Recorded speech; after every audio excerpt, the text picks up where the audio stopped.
Goeiedag! Good day, fellow South Africans and citizens of the world! Now, we all know that Donald Trump is the outgoing president, and Joe Biden, Crazy Joe, is apparently going to become president of the United States. And there have been a whole lot of conspiracy theories about what's going to happen before the time, and all these different people being arrested and stuff like that. And I've just stayed totally out of the picture because it's so hard to know what's true and what is not. But what is true is Donald Trump has actually given his farewell address to the nation.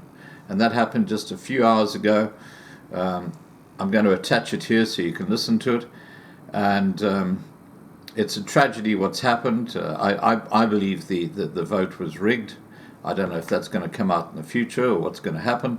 But we live in extraordinary times. That's all I can say. Please remember to subscribe to be kept informed. Ring the bell for the updates. Please like this video. Please share this video. And above all, please stay safe. Bye for now. My fellow Americans, 4 years ago, we launched a great national effort to rebuild our country, to renew its spirit, and to restore the allegiance of this government to its citizens. In short, we embarked on a mission to make America great again for all Americans. As I conclude my term as the 45th President of the United States, I stand before you truly proud of what we have achieved together. We did what we came here to do, and so much more. This week, we inaugurate a new administration and pray for its success in keeping America safe and prosperous. We extend our best wishes, and we also want them to have luck, a very important word. I'd like to begin by thanking just a few of the amazing people who made our remarkable journey possible. First, let me express my overwhelming gratitude for the love and support of our spectacular First Lady, Melania. Let me also share my deepest appreciation to my daughter Ivanka, my son-in-law Jared, and to Barron, Don, Eric, Tiffany, and Lara. You fill my world with light and with joy. I also want to thank Vice President Mike Pence, his wonderful wife Karen, and the entire Pence family. Thank you as well to my Chief of Staff, Mark Meadows, the dedicated members of the White House staff, and the cabinet, and all of the incredible people across our administration who poured out their heart and soul to fight for America. I also want to take a moment to thank a truly exceptional group of people, the United States Secret Service. My family and I will forever be in your debt. My profound gratitude as well to everyone in the White House Military Office, the teams of Marine One and Air Force One, every member of the armed forces, and state and local law enforcement all across our country. Most of all, I want to thank the American people. To serve as your president has been an honor beyond description. Thank you for this extraordinary privilege, and that's what it is, a great privilege and a great honor. We must never forget that while Americans will always have our disagreements, we are a nation of incredible, decent, faithful, and peace-loving citizens who all want our country to thrive and flourish and be very, very successful and good. We are a truly magnificent nation. All Americans were horrified by the assault on our Capitol. Political violence is an attack on everything we cherish as Americans. It can never be tolerated.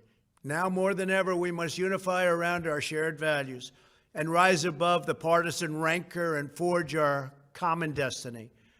4 years ago, I came to Washington as the only true outsider ever to win the presidency. I had not spent my career as a politician, but as a builder looking at open skylines and imagining infinite possibilities. I ran for president because I knew there were towering new summits for America just waiting to be scaled. I knew the potential for our nation was boundless as long as we put America first. So I left behind my former life and stepped into a very difficult arena, but an arena nevertheless with all sorts of potential if properly done. America had given me so much, and I wanted to give something back. Together with millions of hardworking patriots across this land, we built the greatest political movement in the history of our country. We also built the greatest economy in the history of the world. It was about America first because we all wanted to make America great again. We restored the principle that a nation exists to serve its citizens. Our agenda was not about right or left. It wasn't about Republican or Democrat, but about the good of a nation, and that means the whole nation. With the support and prayers of the American people, we achieved more than anyone thought possible. Nobody thought we could even come close. We passed the largest package of tax cuts and reforms in American history. We slashed more job-killing regulations than any administration had ever done before. We fixed our broken trade deals, withdrew from the horrible Trans-Pacific Partnership and the impossible Paris Climate Accord, renegotiated the one-sided South Korea deal, and we replaced NAFTA with the groundbreaking USMCA. That's Mexico and Canada, a deal that's worked out very, very well. Also, and very importantly, we imposed historic and monumental tariffs on China, made a great new deal with China. But before the ink was even dry, we and the whole world got hit with the China virus. Our trade relationship was rapidly changing. Billions and billions of dollars were pouring into the U.S., but the virus forced us to go in a different direction. The whole world suffered, but America outperformed other countries economically because of our incredible economy and the economy that we built. Without the foundations and footings, it wouldn't have worked out this way. We wouldn't have some of the best numbers we've ever had. We also unlocked our energy resources and became the world's #1 producer of oil and natural gas, by far. Powered by these policies, we built the greatest economy in the history of the world. We reignited America's job creation and achieved record low unemployment for African Americans, Hispanic Americans, Asian Americans, women, almost everyone. Income soared, wages boomed, the American dream was restored, and millions were lifted from poverty in just a few short years. It was a miracle. The stock market set one record after another, with 148 stock market highs during this short period of time, and boosted the retirements and pensions of hardworking citizens all across our nation. 401ks are at a level they've never been at before. We've never seen numbers like we've seen, and that's before the pandemic and after the pandemic. We rebuilt the American manufacturing base, opened up thousands of new factories, and brought back the beautiful phrase, made in the USA. To make life better for working families, we doubled the child tax credit and signed the largest ever expansion of funding for child care and development. We joined with the private sector to secure commitments to train more than 16 million American workers for the jobs of tomorrow.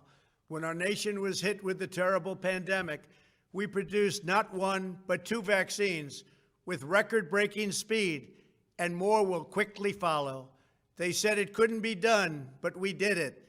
They called it a medical miracle, and that's what they're calling it right now, a medical miracle. Another administration would have taken 3, 4, 5, maybe even up to 10 years to develop a vaccine. We did it in 9 months. We grieve for every life lost, and we pledge in their memory to wipe out this horrible pandemic once and for all. When the virus took its brutal toll on the world's economy, we launched the fastest economic recovery our country has ever seen.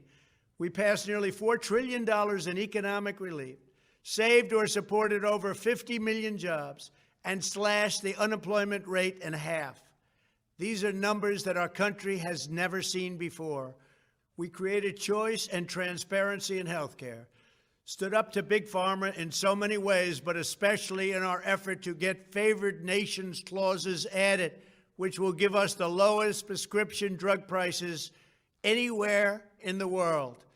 We passed VA choice, VA accountability, right to try, and landmark criminal justice reform. We confirmed 3 new justices of the United States Supreme Court. We appointed nearly 300 federal judges to interpret our Constitution as written. For years, the American people pleaded with Washington to finally secure the nation's borders. I am pleased to say we answered that plea and achieved the most secure border in U.S. history. We have given our brave border agents and heroic ICE officers the tools they need to do their jobs better than they have ever done before and to enforce our laws and keep America safe. We proudly leave the next administration with the strongest and most robust border security measures ever put into place. This includes historic agreements with Mexico, Guatemala, Honduras, and El Salvador, along with more than 450 miles of powerful new wall. We restored American strength at home and American leadership abroad. The world respects us again. Please don't lose that respect. We reclaimed our sovereignty by standing up for America at the United Nations and withdrawing from the one-sided global deals that never served our interest. And NATO countries are now paying hundreds of billions of dollars more than when I arrived just a few years ago. It was very unfair. We were paying the cost for the world. Now the world is helping us. And perhaps most importantly of all, with nearly $3 trillion, we fully rebuilt the American military, all made in the USA. We launched the first new branch of the United States Armed Forces in 75 years, the Space Force. And last spring, I stood at Kennedy Space Center in Florida and watched as American astronauts returned to space on American rockets for the first time in many, many years. We revitalized our alliances and rallied the nations of the world to stand up to China like never before. We obliterated the ISIS caliphate and ended the wretched life of its founder and leader, al-Baghdadi. We stood up to the oppressive Iranian regime and killed the world's top terrorist, Iranian butcher Qasem Soleimani. We recognized Jerusalem as the capital of Israel and recognized Israeli sovereignty over the Golan Heights. As a result of our bold diplomacy and principled realism, we achieved a series of historic peace deals in the Middle East. Nobody believed it could happen. The Abraham Accords opened the doors to a future of peace and harmony, not violence and bloodshed. It is the dawn of a new Middle East, and we are bringing our soldiers home. I am especially proud to be the first president in decades who has started no new wars. Above all, we have reasserted the sacred idea that in America, the government answers to the people. Our guiding light, our North Star, our unwavering conviction has been that we are here to serve the noble, everyday citizens of America. Our allegiance is not to the special interests, corporations, or global entities. It's to our children, our citizens, and to our nation itself. As president, my top priority, my constant concern, has always been the best interests of American workers and American families. I did not seek the easiest course. By far, it was actually the most difficult. I did not seek the path that would get the least criticism. I took on the tough battles, the hardest fights, the most difficult choices, because that's what you elected me to do. Your needs were my first and last unyielding focus. This, I hope, will be our greatest legacy. Together, we put the American people back in charge of our country. We restored self-government. We restored the idea that in America, no one is forgotten because everyone matters and everyone has a voice. We fought for the principle that every citizen is entitled to equal dignity equal treatment, and equal rights, because we are all made equal by God. Everyone is entitled to be treated with respect, to have their voice heard, and to have their government listen. You are loyal to your country, and my administration was always loyal to you. We worked to build a country in which every citizen could find a great job and support their wonderful families. We fought for the communities where every American could be safe and schools where every child could learn. We promoted a culture where our laws would be upheld, our heroes honored, our history preserved, and law-abiding citizens are never taken for granted. Americans should take tremendous satisfaction in all that we have achieved together. It's incredible. Now, as I leave the White House, I have been reflecting on the dangers that threaten the priceless inheritance we all share. As the world's most powerful nation, America faces constant threats and challenges from abroad. But the greatest danger we face is a loss of confidence in ourselves, a loss of confidence in our national greatness. A nation is only as strong as its spirit. We are only as dynamic as our pride. We are only as vibrant as the faith that beats in the hearts of our people. No nation can long thrive that loses faith in its own values, history, and heroes, for these are the very sources of our unity and our vitality. What has always allowed America to prevail and triumph over the great challenges of the past has been an unyielding and unashamed conviction in the nobility of our country and its unique purpose in history. We must never lose this conviction. We must never forsake our belief in America. The key to national greatness lies in sustaining and instilling our shared national identity. That means focusing on what we have in common, the heritage that we all share. At the center of this heritage is also a robust belief in free expression, free speech, and open debate. Only if we forget who we are and how we got here could we ever allow political censorship and blacklisting to take place in America. It's not even thinkable. Shutting down free and open debate violates our core values and most enduring traditions. In America, we don't insist on absolute conformity or enforce rigid orthodoxies and punitive speech codes. We just don't do that. America is not a timid nation of tame souls who need to be sheltered and protected from those with whom we disagree. That's not who we are. It will never be who we are. For nearly 250 years, in the face of every challenge, Americans have always summoned our unmatched courage, confidence, and fierce independence. These are the miraculous traits that once led millions of everyday citizens to set out across a wild continent and carve out a new life in the Great West. It was the same profound love of our God-given freedom that willed our soldiers into battle and our astronauts into space. As I think back on the past 4 years, one image rises in my mind above all others. Whenever I traveled all along the motorcade route, there were thousands and thousands of people. They came out with their families so that they could stand as we passed and proudly wave our great American flag. It never failed to deeply move me. I knew that they did not just come out to show their support of me. They came out to show me their support and love for our country. This is a republic of proud citizens who are united by our common conviction that America is the greatest nation in all of history. We are and must always be a land of hope, of light, and of glory to all the world. This is the precious inheritance that we must safeguard at every single turn. For the past 4 years, I have worked to do just that. From a great hall of Muslim leaders in Riyadh to a great square of Polish people in Warsaw, from the floor of the Korean Assembly to the podium at the United Nations General Assembly, and from the Forbidden City in Beijing to the shadow of Mount Rushmore, I fought for you, I fought for your family, I fought for our country. Above all, I fought for America and all it stands for. and that is safe, strong, proud, and free. Now, as I prepare to hand power over to a new administration at noon on Wednesday, I want you to know that the movement we started is only just beginning. There's never been anything like it.